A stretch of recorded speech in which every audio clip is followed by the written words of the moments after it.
Everybody wants some. Middle finger in the air, no fist pump. And me, Shining Wiz, got this bitch jumping.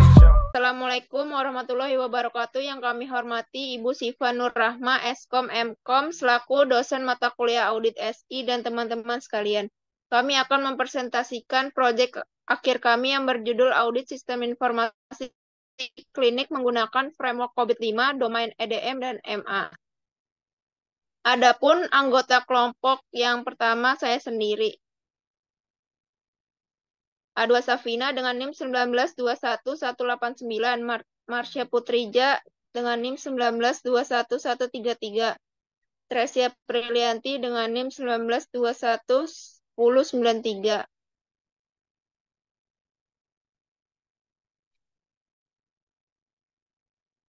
Latar belakang. Klinik sebagai penyedia layanan kesehatan penting memerlukan sistem informasi andal untuk mendukung efisien dan efektivitas pelayanan. Sistem informasi yang baik membantu klinik dalam mengelola data pasien, jadwal dokter, dan inventaris obat dengan lebih baik, meningkatkan kualitas pelayanan.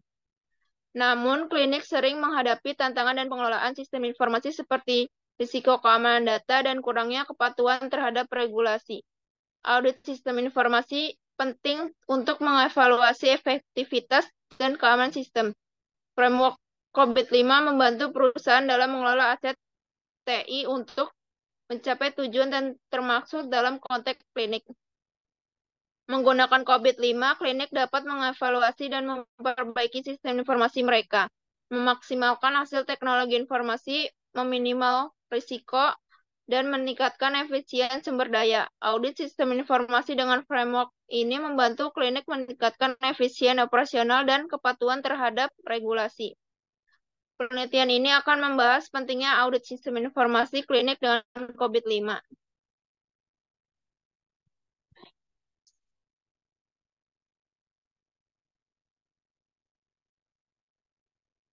Audit sistem informasi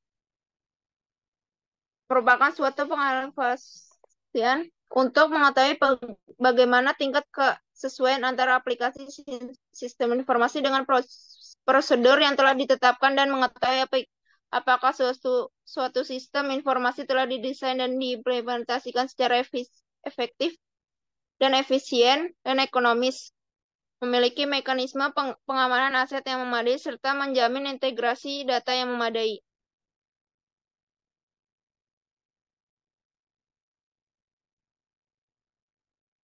COVID-5 adalah kerangka kerja yang membantu manajer mengendalikan persyaratan, masalah teknis, dan risiko bisnis serta berkomunikasi dengan stakeholder. Dikembangkan oleh TI Government Institute pada tahun 1996. COVID telah disesuaikan dengan standar pedoman terkini. Versi terbaru COVID-5 memiliki 5 domain untuk utama EDM, APO, BY, DSS, dan MA. Dan total 37 proses. Penelitian ini fokus pada domain EDM dan MA. Dengan perhitungan level kapabilitas berdasarkan survei untuk mencerminkan kinerja perusahaan.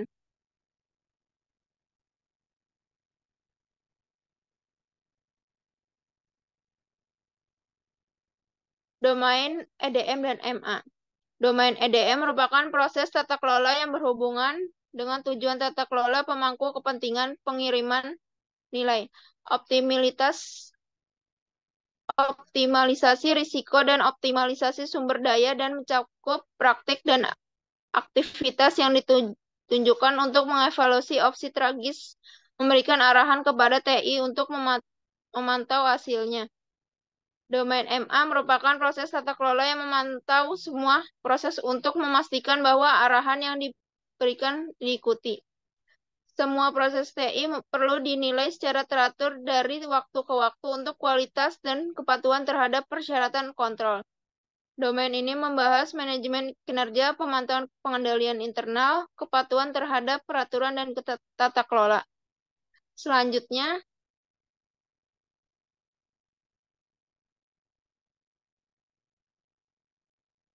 akan dijelaskan oleh Marsha Putrija. Kemudian, metode penelitian yang pertama yaitu identifikasi masalah.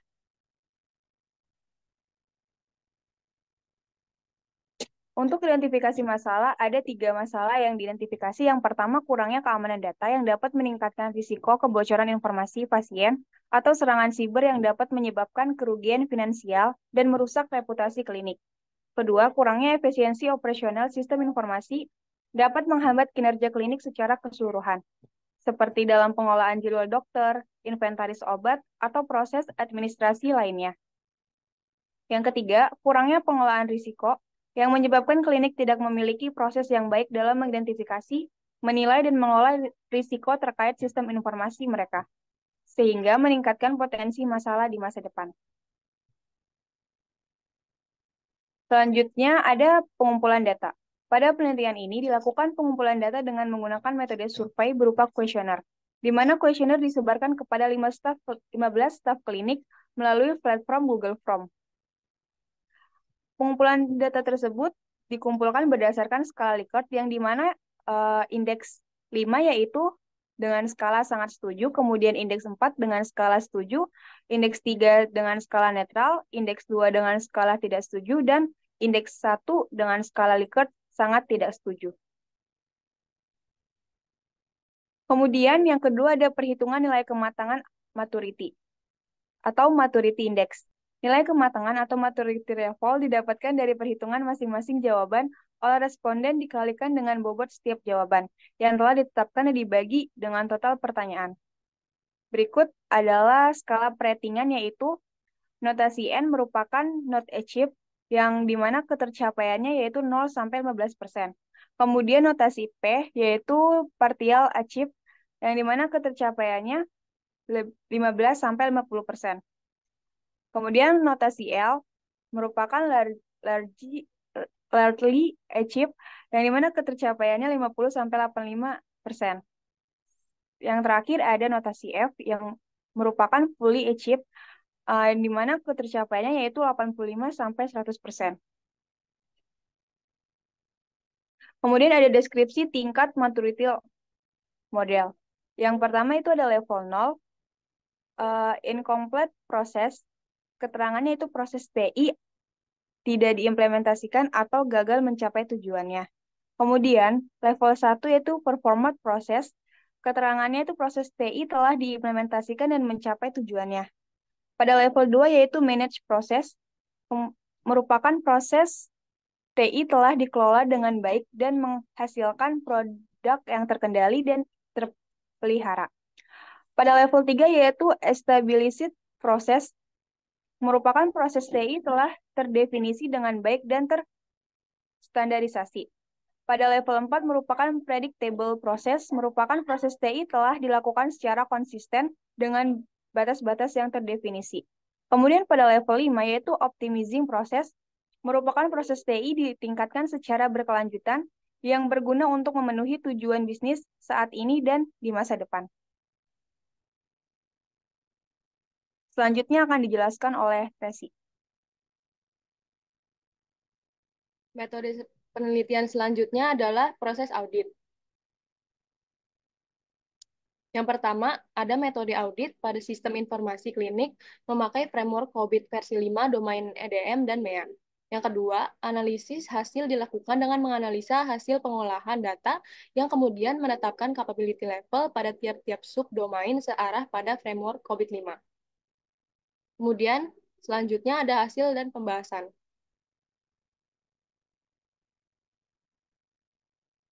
Yang pertama adalah memasukkan perolehan hasil sebaran kuesioner untuk mempermudah menghitung tingkat kematangan. Berikut adalah tabel perolehan sebarannya. Pada tabel hasil sebaran EDM, kolom R1 sampai R15 menunjukkan jumlah semua responden. Pada kolom item pertanyaan, terdapat masing-masing 2 pernyataan untuk setiap subdomain. Untuk menghitung nilai current maturity, jumlahkan seluruh jawaban responden yang ada di kolom total, kemudian bagi dengan jumlah responden. Hal ini akan menghasilkan nilai current maturity dan maturity level dari masing-masing item pertanyaan. Selanjutnya, Hasil sebaran MEA sama seperti yang sebelumnya. Kemudian ada tabel rekapitulasi model capability.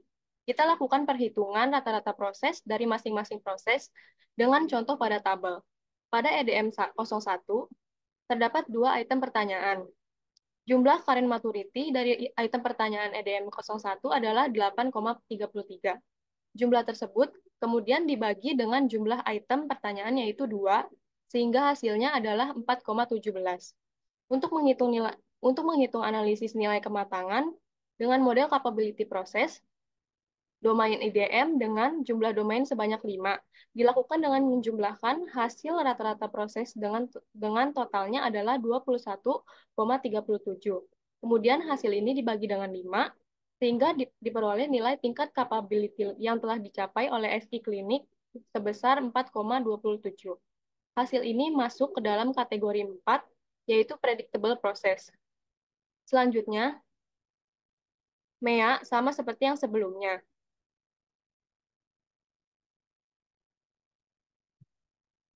Selanjutnya akan dilanjutkan oleh Marsha Putrija. Selanjutnya, diperlukan perhitungan untuk mengetahui nilai kesenjangan yang terjadi. Tentukan nilai expected maturity atau nilai yang diharapkan maupun ditargetkan. Nilai kesenjangan diperoleh dengan mencari selisih antara nilai rata-rata proses yang didapatkan dengan nilai yang ditargetkan menggunakan rumus expected maturity dikurangi current maturity. Dengan demikian, dihasilkan jumlah keseluruhan gap, yaitu sebesar 1,37 untuk domain IDM dan 0,84 untuk domain MEA.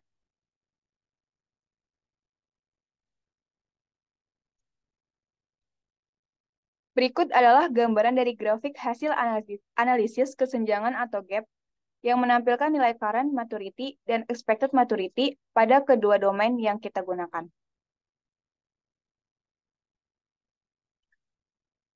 Selanjutnya, terdapat tabel perhitungan skala peratingan yang digunakan untuk menghitung nilai kematangan maturity atau maturity level. Pada kolom pertama terdapat subdomain, kolom kedua indeks kuesioner, kolom ketiga dan keempat merupakan WP standar dan WP aktual, kemudian di mana kolom ini berisikan nilai dari perolehan yang sudah kita tentukan.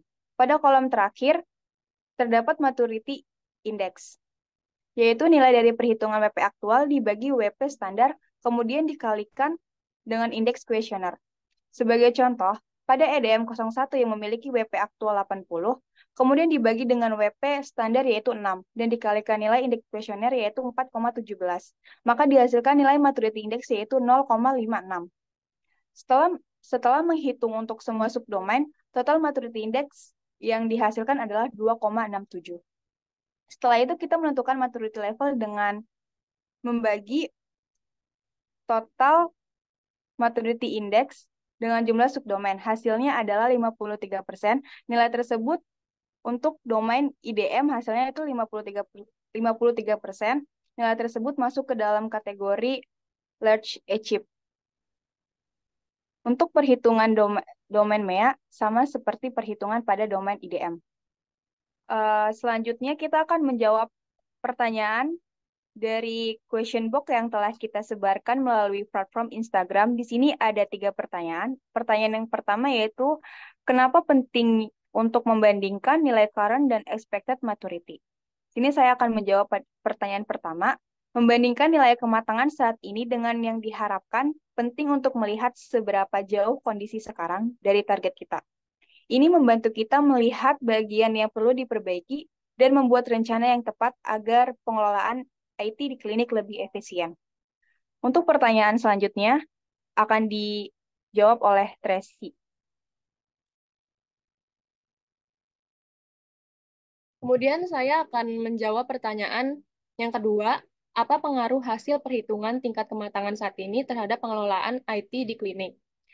Saya akan menjawab yaitu hasil perhitungan ini memberikan gambaran seberapa baik proses IT di klinik. Kalau angkanya tinggi, berarti proses IT berjalan dengan baik. Kalau rendah, masih banyak yang perlu diperbaiki. Ini membantu manajemen fokus pada perbaikan yang diperlukan. Kemudian pertanyaan selanjutnya akan dijawab oleh Vina. Selanjutnya pertanyaan nomor 3.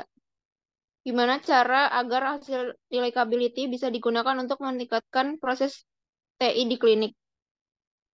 Jawabannya, hasil capability menunjukkan beberapa baik proses TI di klinik, manajemen bisa melihat bagian yang masih kurang dan diperbaiki, menentukan prioritas, mengalokasikan sumber daya, memberikan pelatihan, dan menyesuaikan kebijakan untuk memperbaiki proses TI secara keseluruhan. Kemudian untuk kesimpulannya, berdasarkan hasil perhitungan, tingkat kematangan sistem informasi pelayanan klinik berada pada level 4 yang menunjukkan bahwa proses telah beroperasi dalam batas yang ditentukan untuk mencapai hasilnya. Pada domain IDM, hasil audit menunjukkan perolehan 0,53 atau 53% yang berarti largely achieved dengan bukti pendekatan sistematis dan pencapaian signifikan meskipun terdapat beberapa kelemahan. Sedangkan pada domain MEA, hasil audit menunjukkan perolehan 0,40 atau 40% yang berarti partially achieved, menunjukkan bahwa proses berjalan sesuai harapan namun masih ada area yang memerlukan perbaikan untuk mencapai tingkat kematangan lebih tinggi. Sehingga upaya perbaikan berkelanjutan diperlukan agar seluruh proses berjalan optimal sesuai standar. Saran yang dapat diberikan dan dipertimbangkan adalah meningkatkan pengelolaan sistem informasi klinik agar sistem yang diharapkan dapat diimplementasikan dan dapat dilakukan perbaikan sehingga dapat lebih baik untuk kedepannya. Sekian dari kelompok kami. Wassalamualaikum warahmatullahi wabarakatuh.